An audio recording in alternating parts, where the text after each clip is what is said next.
Hello दोस्तों, आप सभी का फिर से हमारे YouTube चैनल पर स्वागत है। Mister Vinod sir is here. चलो दोस्तों, आज इस वीडियो में हम कवर करने वाले हैं एक ऐसा इंपॉर्टेंट टॉपिक जो कि हमारे स्पोकन के दृष्टिकोण से बहुत इंपॉर्टेंट है। उसके साथ साथ जो लेंदी सेंटेंसेस होते हैं, जो लॉन्ग सेंटेंसेस होते हैं, मैगजीन्स में हम पढ़ते हैं, न्यूज़पेपर में पढ़ते हैं, आर्टिकल्स में पढ़ते हैं, कुछ ऐसे सेंटेंसेस टेक्स्ट बुक्स में भी आते हैं, तो उनको शॉर्ट तरीके से किस प्रकार से हम चेंज कर सकते हैं, इसकी एक टेक्निक और कुछ रूल्स जो है मैं इस वीडियो में कवर करने जा रहा हूँ, सिखाने जा रहा हूँ। तो देखो दोस्तों, इसके पहले जो है ना, ये जो टॉपिक आपको दिख रहा है adjective clause reduce to phrase, तो इससे से रिलेटेड एक इंट्रोडक्टरी मैंने एक वीडियो जो है ना कुछ दिनों के पहले अपलोड किया है। ठीक है, अच्छे खासे लोगों ने उसको देखा है। एक इंट्रोडक्टरी, एक शॉर्ट फॉर्म में इंफॉर्मेशन दिया था कि किसी भी एक नाउन किसी भी क्लॉज को जो है, वो एडवर्ब क्लॉज हो सकता है, नाउन क्लॉज हो सकता है, एडजेक्टिव क्लॉज हो सकता है। ठीक है, उसको किस प्रकार से हम शॉर्ट तरीके से फ्रेज में कन्वर्ट कर सकते हैं, एक वीडियो ऑलरेडी अपलोडेड है। उसके बाद सेकंड वीडियो जो है अभी रिसेंटली अपलोड किया है कि नाउन क्लॉज को हम फ्रेज में कैसे क्या रिड्यूस कर सकते हैं। रिड्यूस करना मतलब 2-4 लाइन का जो लेंदी सेंटेंस होता है उसको ही हमें शॉर्ट फॉर्म में लिखने का एक तरीका होता है, या फिर उसको अंडरस्टैंड करने का एक तरीका होता है। तो आज इस वीडियो में हम कवर करने जाने वाले हैं क्लॉज का नेक्स्ट टाइप, और वो है हमारा adjective clause. So let's see कि कैसे चेंज करते हैं। चलो सॉरी, सबसे पहले हमें समझना होगा कि what is mean by adjective clause. तो देखो यहाँ पे एडजेक्टिव क्लॉज की सबसे पहले मैंने डेफिनेशन लिखी है। क्या है? Adjective clause is a dependent clause. देखो दोस्तों, main clause that means independent clause और डिपेंडेंट क्लॉज, इस प्रकार से क्लॉज के 2 टाइप्स होते हैं। अगर क्लॉज आपको नहीं पता है, उसके टाइप्स नहीं पता है, तो उस वीडियो का लिंक जो है इस वीडियो के डिस्क्रिप्शन बॉक्स में आपको मिल जाएगा। वो एक सीरीज मैंने बनाई, उसका प्लेलिस्ट इस वीडियो के डिस्क्रिप्शन बॉक्स में आपको मिल जाएगा। उसके द्वारा जो है आप क्लॉज के टॉपिक को अच्छी तरह से समझ सकते हो, उसके अलग प्रकार के टाइप्स भी आप समझ सकते हो, क्योंकि इसी टॉपिक पर आधारित हमारा एक नेक्स्ट टॉपिक बनता है, वो होता है हमारा types of sentence, simple, compound और कॉम्प्लेक्स। इसलिए जिसको क्लॉज समझ में आता है, द सेम स्टूडेंट जो है simple sentence, compound sentence, complex sentence क्या है ये भी आराम से समझ सकता है। इसलिए क्लॉज हमारा क्लियर होना जरूरी है। सो एडजेक्टिव क्लॉज एक डिपेंडेंट क्लॉज होता है। Is it clear? इंडिपेंडेंट नहीं मैं कह रहा हूं, एक डिपेंडेंट क्लॉज होता है। ठीक है, दैट मॉडिफाइज ए नाउन, जो कि किसको मॉडिफाई करता है? नाउन या फिर प्रोनाउन को। दैट मीन्स मॉडिफाई करना मतलब ही उस नाउन के बारे में, उस प्रोनाउन के बारे में कुछ डिटेल्स हमें एक्स्ट्रा इंफॉर्मेशन प्रोवाइड करना, मतलब ये होता है मॉडिफाई करना।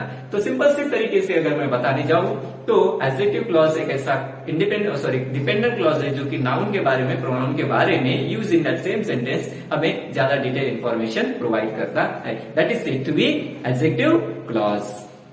हाँ, तो अगर दिया हुआ सेंटेंस हमारा नाउन क्लॉज का है या एडजेक्टिव क्लॉज का है, कैसे आइडेंटिफाई करें? इसके लिए हमारे पास रिलेटिव प्रोनाउन का कुछ मैंने रिलेटिव प्रोनाउन भी लिखे हुए हैं, जिसको हम क्लॉज के लैंग्वेज में कंजक्शन कहते हैं। ठीक है, कि अगर सेंटेंस में हमारे who, whom, which, whose, that कुछ इस प्रकार से ज्यादातर इनका यूज किया जाता है। इनका यूज जिस क्लॉज में किया गया है, जिस सेंटेंस में दिखाई दे रहा है या फिर हुआ है, उसको हम बोलेंगे एडजेक्टिव क्लॉज। मतलब एडजेक्टिव क्लॉज बड़े आराम से हम आइडेंटिफाई कर सकते हैं कि जिसमें इस प्रकार में से या फिर इनमें से कोई भी एक रिलेटिव प्रोनाउन, इनको रिलेटिव प्रोनाउन भी कहते हैं, ये सारे हमारे WH वर्ड है जैसे कि आपको पता है, तो उनको हम कहेंगे रिलेटिव प्रोनाउन, और वही हो जाएगा हमारा एडजेक्टिव क्लॉज। चलो अब यहाँ पे समझते हैं कि ये जो एडजेक्टिव क्लॉज का एग्जांपल है, इसको हम रिड्यूस कैसे कर सकेंगे, क्योंकि हमारा टॉपिक है आज इस वीडियो में हम कवर करने जा रहे हैं एडजेक्टिव क्लॉज को हम फ्रेज में कैसे क्या रिड्यूस कर सकते हैं, इन शॉर्ट फॉर्म में कैसे क्या रिड्यूस करेंगे। तो पहला एग्जांपल लिया है यहाँ पे friends, the boy who is standing next to Ram is my friend. तो एक बॉय जो कि मेरे राम के सामने खड़ा है, ठीक है, नेक्स्ट टू राम, राम के सामने खड़ा है, वो मेरा दोस्त है। मतलब मेरे दोस्त की विशेषता क्या है? विशेषता यह है कि वो राम के अगल बगल में खड़ा है। लेकिन इतना बड़ा सेंटेंस मुझे लिखना नहीं, इसको मुझे शॉर्ट करना है। देखो यहाँ पे रिलेटिव प्रोनाउन हु का यूज किया गया है, तो यहाँ पे who is standing next to Ram, ये क्या हो जाएगा? हमारा एडजेक्टिव क्लॉज है, ये हमारा एडजेक्टिव क्लॉज है। इसको हमें फ्रेज में कन्वर्ट करना है। तो फिर कैसे कन्वर्ट करेंगे इसको? इस प्रकार से, बहुत ही सिंपल तरीके से। देखो स्टार्टिंग में मैं 4 एग्जाम्पल्स आपको जो है ना फ्रेज में कैसे कन्वर्ट करते हैं ये बता दूंगा, और उसके बाद कब एडजेक्टिव क्लॉज फ्रेज में चेंज नहीं होता है, या फिर एडजेक्टिव क्लॉज कितने अलग अलग तरीके से हम प्रीपोजिशनल फ्रेज में चेंज होता है, उसके बाद प्रेजेंट पार्टिसिपेट में वो चेंज होता है, अपोजिटिव फ्रेज में चेंज होता है, ओनली सिंपल एक एडजेक्टिव में भी चेंज किया जाता है। ये सारे रूल जो है ना इस वीडियो में हम कवर करेंगे। बस आपको क्या करना है, वीडियो को एंडिंग तक देखना है। मैं इसलिए नहीं बोल रहा हूँ कि बस आप देखो करके, नहीं, एंडिंग तक देखना है ताकि बीच में कहीं पे भी मैं कुछ इंपॉर्टेंट चीजें जो है कवर कर दूंगा, आपको बताऊंगा, तो वो मिस नहीं होना चाहिए। इसीलिए पूरे फोकस के साथ जो है ना वीडियो को एंड तक आपको देखना है, टॉपिक क्लियर अगर करना है तो। हाँ, तो इसको फ्रेज में कैसे चेंज करेंगे, इसको इस प्रकार से लिखेंगे, the boy standing next to Ram is my friend. तो ये हो जाएगा हमारा reduced form of the adjective clause. कैसे लिखा हमने, द बॉय, सॉरी यहाँ पे नहीं दिख रहा होगा, यस अभी दिख रहा है, द बॉय स्टैंडिंग, मतलब यहाँ पे हु इज जो है उसको हमने निकाल कर फेंक दिया, ठीक है, उसको रिपीट नहीं करना है। मतलब रिलेटिव प्रोनाउन और टू बी जो वर्ब है, दैट मींस ये जो हमारा हेल्पिंग वर्ब है इसको नहीं लिखना है। The boy standing next to Ram, लड़का जो कि नेक्स्ट टू राम खड़ा है, वो कौन है, इज माय फ्रेंड, वो कौन है, मेरा दोस्त है। तो ये इस प्रकार से हम इसको एडजेक्टिव एडजेक्टिव क्लॉज को हम फ्रेज में कन्वर्ट कर सकते हैं। चलो दूसरा एग्जांपल देख लेते हैं, the property that is being sold is expensive. अब इसको हमें या फिर मुझे जो है इसमें चेंज करना है, रिड्यूस करना है, इसको फ्रेज में रिड्यूस करना है। मतलब ये जो लेंथी सेंटेंस है इसको मुझे शॉर्ट में लिखना है। तो फिर इसको कैसे लिखेंगे, इसको इस प्रकार से लिखेंगे, the property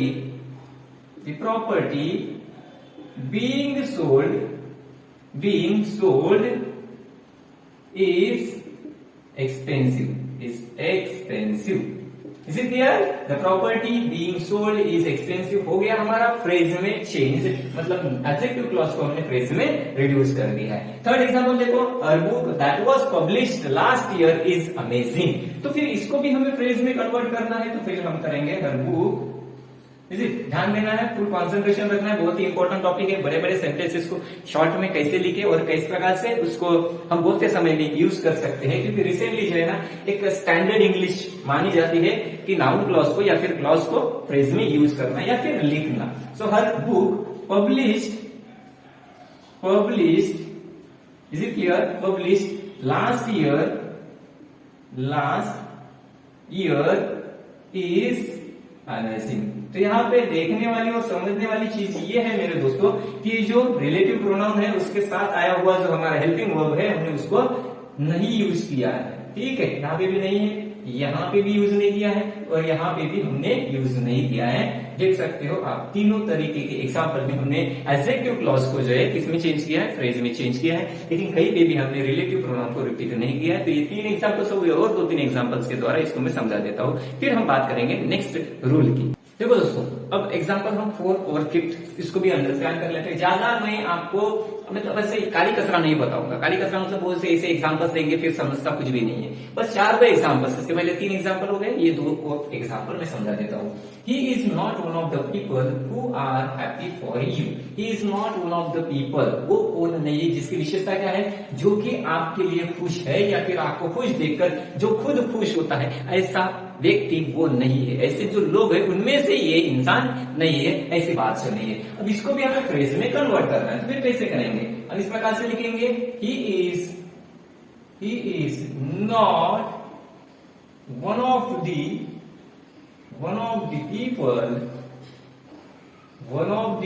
people, he is not one of the people. इसके बाद लिखेंगे हैप्पी फॉर यू, और ये हो गया हमारा फ्रेज में reduced. So he is not one of the people happy for you. Short में हो गया सेंटेंस, ये लेंदी था, मतलब यहाँ पे हमने relative pronoun and helping verb उसको रिपीट नहीं किया। The same, the man who insulted you lives here. तो उस मैन की विशेषता क्या है, जिसने आपको इंसल्ट किया था वो यहीं पे रहता है, इसी बस्ती में रहता है, उसकी रहने की जो विशेषता है या फिर उस इंसान की विशेषता यहाँ पे बताई हुई है, इसलिए हम इसको बोलेंगे एडजेक्टिव क्लॉज। अब इसको हमें रिड्यूस फॉर्म में फ्रेज में बदलना है, चेंज करना है। तो फिर लिखेंगे हम द मैन इंसल्टिंग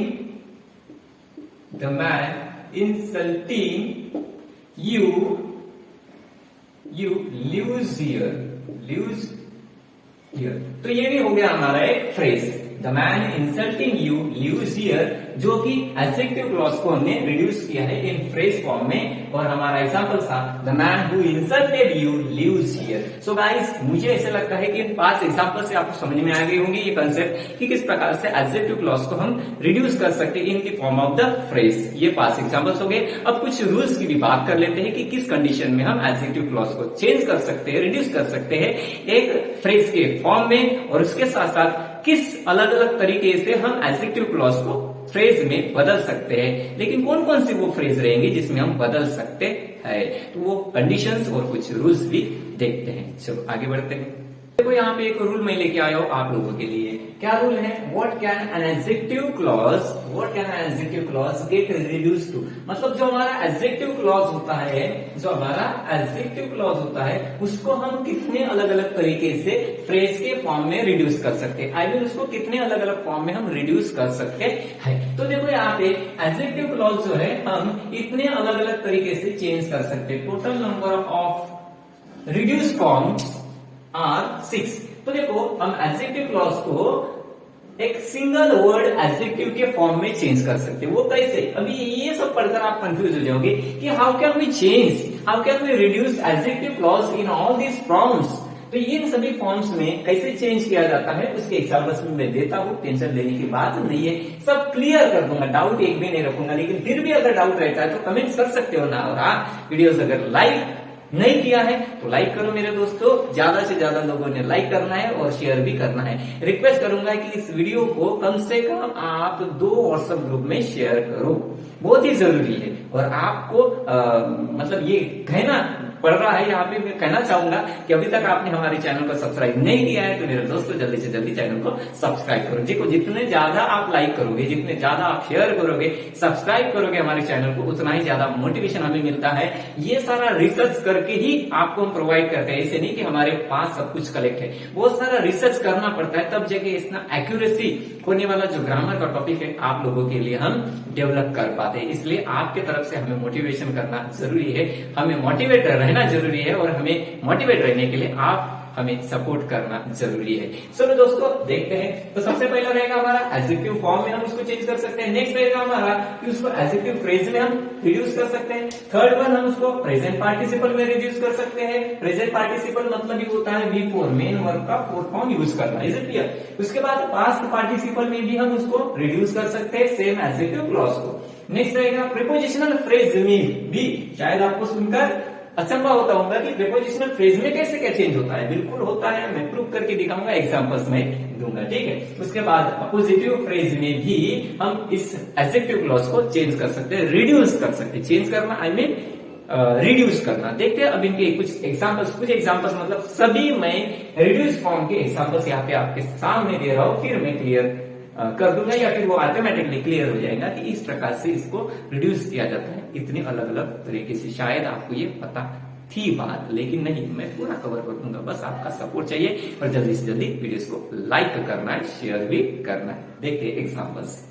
अब देखो कि किस प्रकार से हम इन सभी 6 फॉर्म्स में एडजेक्टिव क्लॉज को चेंज कर सकते हैं, उसके बाद यहाँ पे करेंगे। एग्जांपल्स देखो, a person who is positive, sorry यहाँ पे इज लिखना मैं भूल गया हूं। A person who is positive, यहाँ पे इज चाहिए। So a person who is positive never gives up. A person who is positive never gives up. तो यहाँ पे उस इंसान की विशेषता बताई गई है कि जो पॉजिटिव है कभी सरेंडर नहीं करता है, नेवर गिव अप वाली उसकी मेंटेलिटी होती है। अब ये हो गया हमारा एडजेक्टिव क्लॉज, लेकिन हमें इसको अब फ्रेज में चेंज करना है, मतलब एक सिंपल एडजेक्टिव में चेंज करना है। सिंगल वर्ड, देखो वो 6 महीने अलग अलग फॉर्म्स लिख के दिए थे, उसमें सबसे पहला था हमारा एडजेक्टिव। एक सिंगल वर्ड में इसको क्या चेंज कर सकते हैं या फिर कैसे चेंज कर सकते हैं। तो देखिए यहाँ पे हम इस प्रकार से चेंज करेंगे। अ पॉजिटिव person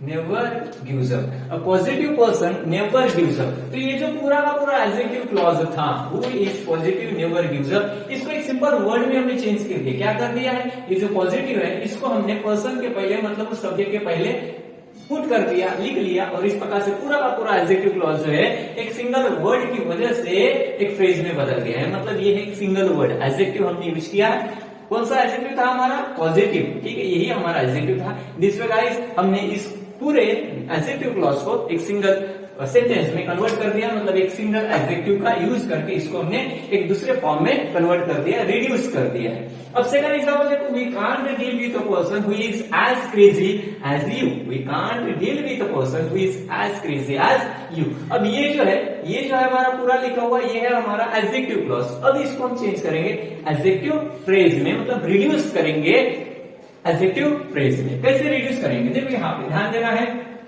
सो हम इसको इस प्रकार से लिखेंगे, we can't deal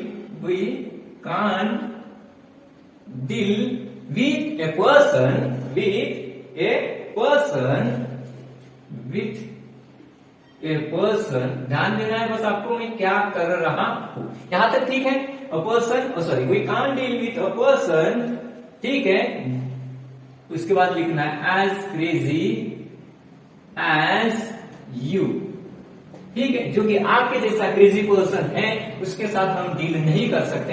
we can't deal with a person as crazy as you. तो ये हो गई हमारी एडजेक्टिव फ्रेज, ठीक है।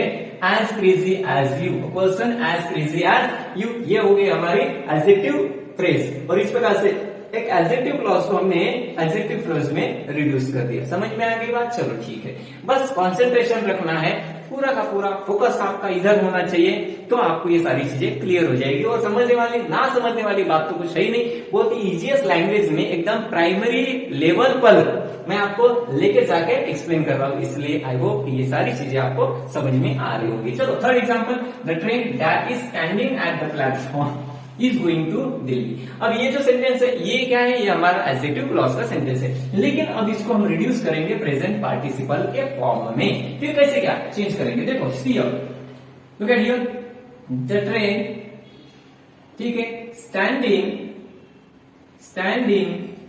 क्या यूज किया हमने? प्रेजेंट पार्टिसिपल, जो कि मेन वर्ब का फोर्थ फॉर्म होता है। स्टैंडिंग एट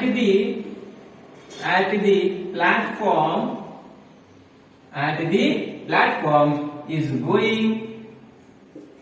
going to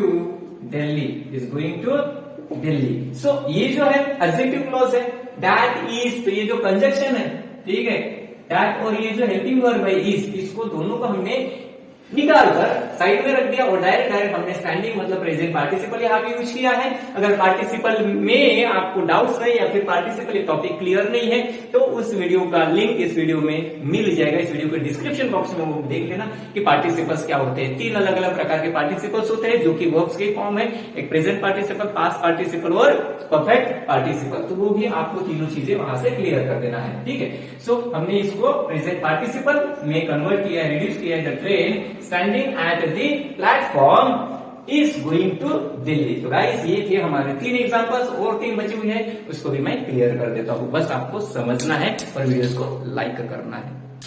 हाँ देखो दोस्तों, फिर से मैं 3 एग्जांपल लेके आया हूँ, क्योंकि हमने देखा था कि एडजेक्टिव क्लॉज जो है ना 6 अलग अलग फॉर्म्स में चेंज किया जाता है। तो 3 ऑलरेडी मैंने कवर कर दी है कि एडजेक्टिव में कैसे चेंज होता है, एडजेक्टिव फ्रेज में कैसे चेंज होता है। उसके साथ साथ हमने देखा है प्रेजेंट पार्टिसिपल में वो कैसे चेंज किया जा सकता है या फिर चेंज होता है। अब हम बात करेंगे उसके सामने वाले मतलब पास्ट पार्टिसिपल में, प्रीपोजिशनल फ्रेज में और उसके साथ साथ अपोजिटिव फ्रेज में कैसे चेंज करेंगे। तो एग्जाम्पल देखो यहाँ पे नंबर 4 का एग्जाम्पल है, the car that is sent from the USA is quite expensive. तो उस कार की विशेषता क्या है? जो कि यूएसए से भेजी जाती है और साथ में वो कार एक्सपेंसिव भी है, it is quite expensive car. अब इसको हमें क्या करना है? इसको हमें पास्ट पार्टिसिपल फ्रेज में चेंज करना है। किसमें? पास्ट पार्टिसिपल में। तो फिर कैसे चेंज करेंगे हम दोस्तों? देखो यहाँ पे the car, okay, the car that is, तो दैट क्या है? कंजक्शन है और साथ में जो है इज लगा हुआ है, ये हमारा हेल्पिंग वर्ब है। तो फिर हम इसको इस प्रकार से चेंज करेंगे, the car sent from, sent, तो ये जो है सेंड का सेकंड फॉर्म है सेंड, तो ये हो गया हमारा past participle. The car sent from the USA is quite expensive, इसको क्वाइट एक्सपेंसिव। तो दोस्तों ये हो गया हमारा कौन सा? Past participle. पास्ट पार्टिसिपल में हमने इसको क्या कर दिया है, चेंज कर दिया है। इधर ध्यान देना है। ये हो गया हमारा पास्ट पार्टिसिपल। अब हम बात करेंगे प्रीपोजिशनल फ्रेज की। अब प्रीपोजिशनल फ्रेज देखो यहाँ पे, please bring your friend who is from Goa. तो जो गोवा से आया हुआ आपका दोस्त है उसको लाओ। तो हु इज फ्रॉम गोवा, ये हो गया हमारा एडजेक्टिव क्लॉज, क्योंकि विशेषता बताई गई उस दोस्त की जो कि गोवा से है, तो ये एडजेक्टिव क्लॉज बनता है। तो इसको हमें प्रीपोजिशनल फ्रेज में कैसे क्या कन्वर्ट करेंगे। अब देखो प्रीपोजिशनल फ्रेज में इसको चेंज करने के लिए हमारा ध्यान किसके ऊपर होना चाहिए, हमारा ध्यान होना चाहिए इसके ऊपर, ये जो है relative pronoun and is helping verb, उसके ऊपर होना चाहिए। तो फिर इसको हम लिखेंगे please bring your friend from Goa. तो ये हो गया हमारे प्रीपोजिशनल फ्रेज। तो ये जो फ्रॉम है ये क्या है, ये तो प्रीपोजिशन है ना, इसीलिए इसको कहा जाता है प्रीपोजिशनल फ्रेज। तो ये हो गया हमारा प्रीपोजिशनल फ्रेज वाला सेंटेंस। आई मीन ये जो हमारा एडजेक्टिव क्लॉज है उसको हमने रिड्यूस कर दिया है किसमें, प्रीपोजिशनल फ्रेज में। तो ये भी एक तरीका होता है नाउन क्लॉज को लिखने का। हम एक नाउन क्लॉज को एडजेक्टिव क्लॉज को जो है प्रीपोजिशनल फ्रेज में या फिर इस फॉर्म में भी रिड्यूस कर सकते हैं। अब लास्ट देखो, I am excited to meet Sandesh who is an eminent person. तो ये जो संदेश है वो कौन है, उसकी विशेषता ये है कि he is an eminent person. Eminent person मतलब एक वेल नोन पर्सन होता है, एक फेमस पॉपुलर इंसान कहा जाता है। अब देखो इसको हमें रिड्यूस करना है अपोजिट फ्रेज में। इसको हम कहेंगे अपोजिट फ्रेज, ठीक है। अपोजिटिव फ्रेज कहा जाता है उसको, अपोजिटिव फ्रेज कहा जाता है। अब वो कैसे क्या यूज होता है, कैसे क्या इसका फॉर्म बनता है, कैसे क्या इसका सेंटेंस बनता है, यहाँ पे देखो थोड़ा सा ध्यान देना है। सो आई एम एक्साइटेड, मैं बहुत ही एक्साइटेड हूं to meet, okay, to meet Sandesh, to meet Sandesh, is it Sandesh. तो कौन है वो, एन एमिनेंट पर्सन। तो हमने जो यहाँ पे जो आया हुआ हमारा रिलेटिव प्रोनाउन है एंड देन इज जो है, इन दोनों को सेंटेंस से निकाल दिया तो फिर ऑटोमेटिकली हमारा बन गया appositive phrase. So I am excited to meet Sandesh and eminent person. So guys इस प्रकार से हमने देखा है कि एडजेक्टिव क्लॉज को हम 6 अलग अलग फॉर्म्स में रिड्यूस कर सकते हैं। सबसे पहला था हमारा एडजेक्टिव में जो सिंगल वर्ड था, उसके बाद एडजेक्टिव फ्रेज में हमने चेंज किया, then present participle, then past participle, then आ गया हमारा prepositional phrase and the last one is appositive phrase. So guys इस प्रकार से हम एक एडजेक्टिव क्लॉज को बदल सकते हैं। अब बहुत ही important, the most important rule मैं आपको यहाँ पे एक्सप्लेन करने जा रहा हूँ, बताने जा रहा हूँ। तो ध्यान देना है, फोकस करना है और वीडियो को एंड तक देना है। और मुझे पता है आपने वीडियोस को लाइक किया है, नहीं लाइक किया तो अभी कर लो ना यार। और ज्यादा से ज्यादा लोगों तक शेयर करना नहीं भूलना है, ज्यादा से ज्यादा लोगों तक शेयर करो इस वीडियो को। सबको पता होना चाहिए कि एडजेक्टिव क्लॉज इतने अलग अलग प्रकार से हम चेंज कर सकते हैं, रिड्यूस कर सकते हैं। बट इट चलो, तो दोस्तों देखो अब द मोस्ट इंपॉर्टेंट रूल के बारे में आपको बता रहा हूं कि एडजेक्टिव क्लॉज को हम कब रिड्यूस फॉर्म में चेंज नहीं कर सकते। मतलब एडजेक्टिव क्लॉज को किसी भी हालत में हम, जो इसके पहले मैंने 6 फॉर्म्स बताए थे, 6 अलग अलग तरीके से मैंने बताया हूं कि एडजेक्टिव क्लॉज को हम रिड्यूस कर सकते हैं। लेकिन कुछ कंडीशंस ऐसी है जिस कंडीशंस में हम एडजेक्टिव क्लॉज को किसी भी हालत में, किसी भी फॉर्म में जो है 6 में से किसी भी फॉर्म में रिड्यूस नहीं कर सकते। तो उसके लिए क्या इंपॉर्टेंट रूल है, देखो 2 केसेस मैंने आपको बताया हूं कि देखो when an adjective clause can't be reduced when the relative pronoun, इसके ऊपर ध्यान देना है, relative pronoun is followed by its subject। इसके एग्जांपल्स दूंगा, क्लियर हो जाएगा। लेकिन कैसे समझो, कंडीशन समझो कि जब भी रिलेटिव प्रोनाउन सब्जेक्ट को फॉलो करता है, ठीक है, is followed bye it's subject कहा गया है, तो उस समय में हम एडजेक्टिव क्लॉज को किसी भी अन्य फॉर्म में रिड्यूस नहीं कर सकते। वो कैसे एडजेक्टिव होता है, कैसे क्या वो सब्जेक्ट होता है और कैसे वो एक दूसरे को फॉलो करते हैं, वो भी एग्जाम्पल के द्वारा क्लियर करवा दूंगा। पहले केसेस को समझो, उसके बाद सेकंड केस क्या है, when adjective clause starts with the following relative pronouns and adverbs. अगर इनमें से कोई भी एक रिलेटिव प्रोनाउन हमारे सेंटेंस में आता है, आई मीन एडजेक्टिव क्लॉज में यूज किया जाता है, तो उस कंडीशन में भी एडजेक्टिव क्लॉज को हम किसी भी रिड्यूस फॉर्म में रिड्यूस नहीं कर सकते हैं। मतलब जो जैसे है वैसा ही रहेगा, चाहे कितनी भी ताकत लगा दो, कोशिश कर लो, लेकिन उस एडजेक्टिव क्लॉज को हम रिड्यूस नहीं कर सकते किसी और फॉर्म में। तो कौन कौन सा रिलेटिव प्रोनाउन रहेंगे हमारे, who, whose, where, why and when. These are the few relative pronouns. जब ये यूज किए जाएंगे एडजेक्टिव क्लॉज में तो उसको हम चेंज नहीं कर सकते, उसको रिड्यूस नहीं कर सकते हैं। तो पहली कंडीशन थी कि इफ और relative pronoun is followed bye it's subject, मतलब सेंटेंस में यूज किया हुआ सब्जेक्ट कब आएगा, रिलेटिव प्रोनाउन के बाद में अगर आता है तो फिर उस एडजेक्टिव क्लॉज को हम किसी भी अन्य फॉर्म में चेंज नहीं कर सकते, रिड्यूस नहीं कर सकते। Let's see few of the examples to clear out these rules and these conditions, at what condition it cannot be reduced up to any form. So let's see. हाँ देखो दोस्तों, अब 3 एग्जांपल्स के द्वारा वो दोनों केसेस या फिर जो मोस्ट इंपोर्टेंट रूल था कि हम कब रिड्यूस नहीं कर सकते वो मैं क्लियर करवा दूंगा, बहुत ही आसान तरीके से मैं क्लियर कर दूंगा। देखो क्या है हमारा पहला सेंटेंस, एवरीवन वांट्स टू सी। अब यहाँ पे whom आया, हमने देखा है कि whom अगर आता है हमारा सेंटेंस में, मतलब ये जो रिलेटिव प्रोनाउन है ये अगर आता है तो उस कंडीशन में हम उस एडजेक्टिव क्लॉज को रिड्यूस फॉर्म में रिड्यूस नहीं कर सकते, आई मीन किसी और अन्य फॉर्म में रिड्यूस नहीं कर सकते। As well as what was the first condition, if your relative pronoun is followed by the subject of the sentence. तो इस सेंटेंस का सब्जेक्ट कौन सा है, एवरीवन वांट्स टू सी, सारे लोग देखना चाहते हैं कि आपने किसके साथ शादी की है। तो यू क्या है, ये सब्जेक्ट है किसका, ये रिलेटिव प्रोनाउन का। इसीलिए इस सेंटेंस को हम, इस एडजेक्टिव क्लॉज को हम किसी और अन्य फॉर्म में रिड्यूस नहीं कर सकते, because this relative pronoun is followed by the subject of this sentence, that means adjective clause। तो ये कंडीशन रहेगी, ये है हमारी पहली कंडीशन जो कि यहाँ पे सब्जेक्ट आया हुआ है। इसके साथ साथ सेकंड केस में देखा था कि ये अगर हमारा रिलेटिव प्रोनाउन यूज होता है तो भी वो एडजेक्टिव क्लॉज चेंज नहीं होता है, उसका रिड्यूस फॉर्म नहीं बनता है। सेकंड एग्जांपल देखो, I know a place where he can hide. तो ये जो हमारा डिपेंडेंट क्लॉज है, एडजेक्टिव क्लॉज है, इसका सब्जेक्ट कौन सा है, ये ही है, ही आया है ना, मतलब ये जो रिलेटिव प्रोनाउन है it is followed by the subject of the dependent clause. इसीलिए ये भी हम रिड्यूस फॉर्म में, सॉरी किसी और फॉर्म में रिड्यूस नहीं कर सकते हैं। और इसके साथ साथ देखो हमारी कंडीशन ये भी थी कि अगर वेयर, whom,